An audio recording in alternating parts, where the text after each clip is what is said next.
Di saat Filipina mempercayakan untuk bikin kapal perang ke Indonesia, dan sekarang malah muncul kabar baru kalau PT PAL gagal memenuhi kontrak besar itu. Nah, ini cerita lengkapnya.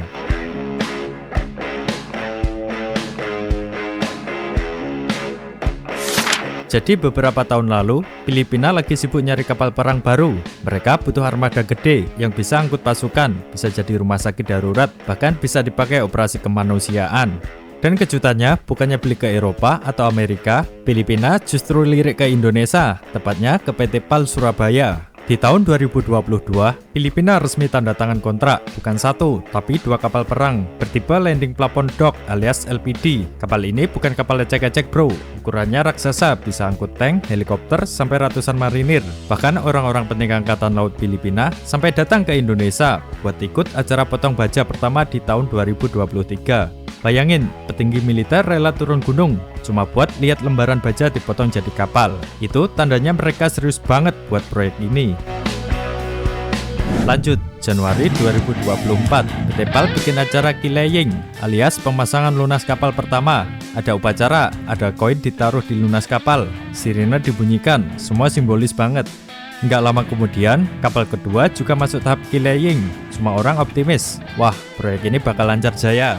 Tapi ternyata semua nggak semanis itu. Di balik seremoni mewah dan foto-foto Instagram, ada masalah besar.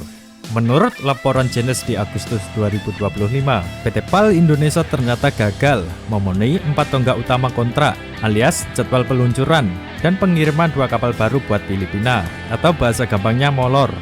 Buat Filipina, ini bukan sekedar kapal biasa, ini bagian dari strategi pertahanan mereka, terutama menghadapi ketegangan di Laut Cina Selatan. Jadi ketika kapal ini ditunggu-tunggu malah belum siap, itu ibarat tentara siap perang, tapi senjatanya belum dikirim, masih nyantol di DC Cakung.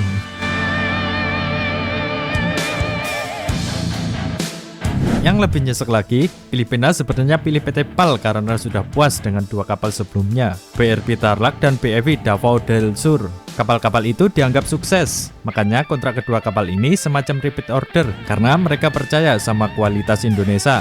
Dan sekarang, kepercayaan itu kayaknya lagi diuji coba habis-habisan.